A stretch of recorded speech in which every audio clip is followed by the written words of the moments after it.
Pessoal, vamos agora às questões de múltipla escolha. Primeiro, nós precisamos entender que elas trazem uma estrutura base, que é sempre um texto base, um enunciado, que é o comando da questão, o propósito da questão e as alternativas a serem analisadas por vocês. Temos 4 tipos de questões de múltipla escolha. Primeiro, a complementação. Como o próprio nome diz, a alternativa complementa o que foi colocado no comando da questão. O segundo tipo é a interpretação, que depende de você analisar aquilo que está no texto, mas também informações implícitas para que você chegue ao entendimento real do texto. O terceiro tipo é a asserção-razão, em que, em geral, nós temos 2 assertivas, em que uma complementa a outra. Geralmente temos um porquê, 2, e você deve analisar se elas são verdadeiras, se a segunda é uma justificativa para a primeira, se é a causa, a primeira é a causa para a segunda, enfim, analisar qual é o tipo de relação que há entre essas 2 assertivas e se elas são verdadeiras. E o quarto tipo é a resposta múltipla, em que são colocadas várias alternativas, várias proposições para que você analise se são verdadeiras ou falsas. E as alternativas colocarão: todas são verdadeiras, 1 e 2 são verdadeiras, 3 e 4 verdadeiras, enfim. O objetivo é analisar quais são as verdadeiras dentre as proposições colocadas. Agora nós vamos fazer um tipo de cada questão dessas apresentadas aqui, para que vocês compreendam melhor, para que sirva como exemplo, como é a proposta do ENAD. Vamos lá?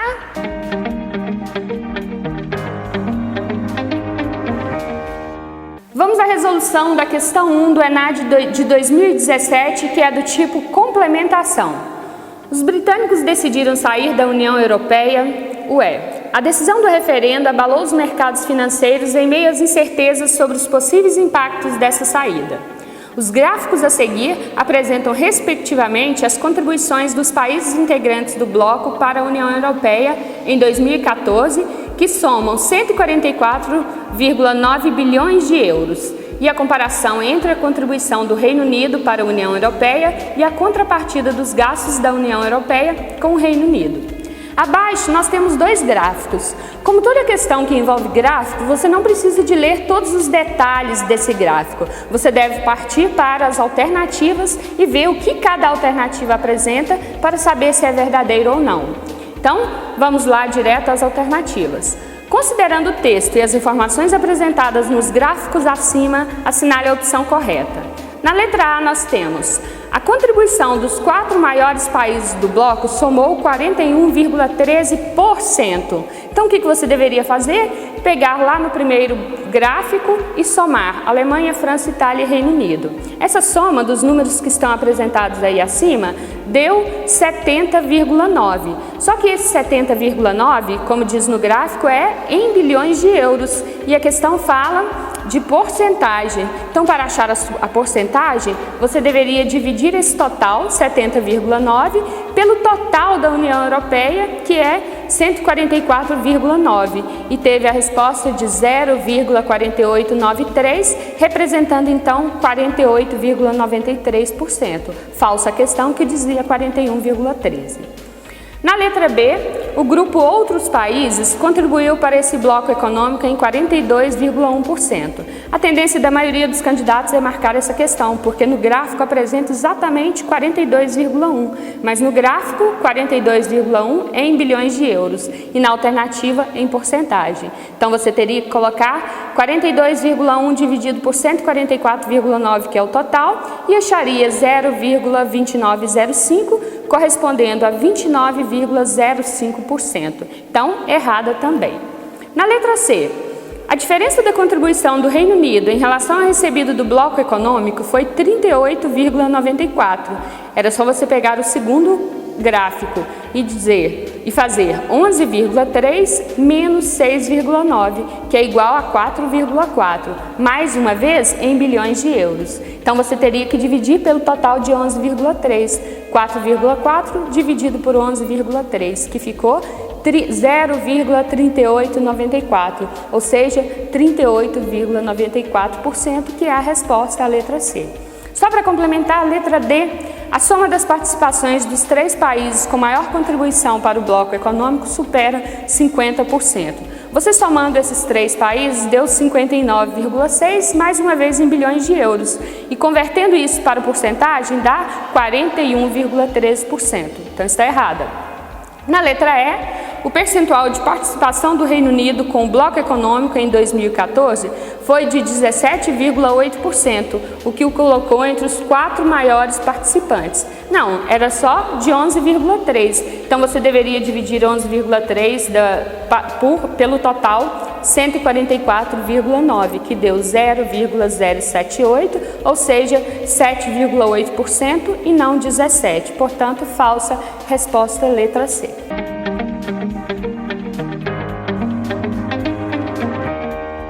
Pessoal, vamos agora ao segundo tipo de questão, que é a interpretação. É a questão de número 5 do ENAD 2017.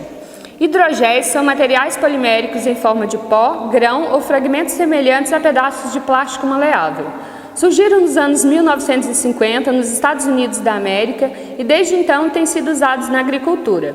Os hidrogéis ou polímeros hidrorretentores podem ser criados a partir de polímeros naturais ou sintetizados em laboratório. Os estudos com polímeros naturais mostram que eles são viáveis ecologicamente, mas ainda não comercialmente. No infográfico abaixo, explica-se como os polímeros naturais superabsorventes, quando misturados ao solo, podem viabilizar culturas agrícolas em regiões áridas. Bom, abaixo nós temos um infográfico, quer dizer, informações que são dispostas no gráfico por meio de textos verbais e não verbais. E mais uma vez, você não precisa ler o infográfico todo. Você pode olhar a partir das alternativas quais informações são realmente necessárias para responder a questão.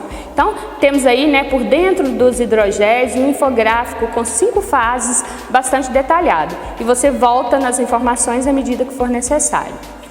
A partir das informações apresentadas, então isso demonstra que é uma questão apenas de interpretação, você volta no texto e encontra a resposta, assinale a opção correta. Letra A. O uso do hidrogel em caso de estiagem propicia a mortalidade dos pés de café? Não, porque lá no finalzinho do infográfico diz exatamente o contrário, está dizendo diminui a chance de mudas morrerem em função da estiagem. Só voltar no texto não é a resposta. Letra B. O hidrogel criado a partir de polímeros naturais deve ter seu uso restrito a solos áridos? Não, aqui no texto fala que ele permite o cultivo em regiões áridas, mas ele não coloca como restrito, ele afirma que permite, isso é diferente, né? Então, falsa questão. Na letra C, os hidrogéis são usados em culturas agrícolas e florestais e em diferentes tipos de solos. Sim, lá na terceira parte do infográfico, o final diz: a tecnologia é usada principalmente em florestas de eucalipto, mas estudos comprovaram sua viabilidade na cafeicultura. Então, se está falando de eucalipto e cafeicultura, está falando então de culturas florestais e culturas agrícolas. Portanto, letra C é a resposta. Na letra D, o uso de hidrogéis naturais é economicamente viável em lavouras tradicionais de larga escala? Essa é a informação lá do primeiro parágrafo, que diz que eles são viáveis ecologicamente, mas ainda não comercialmente. Então, falsa a letra D. Na letra E, o uso dos hidrogéis permite que as plantas sobrevivam sem a água da irrigação ou das chuvas? Não, lá na última parte do infográfico, no início diz: o hidrogel permite o cultivo em regiões áridas com pouca chuva. Depois diz: em lavouras irrigadas. Então, necessariamente o hidrogel pode ser usado em áreas de pouca chuva ou áreas irrigadas. Portanto, a resposta foi a letra C.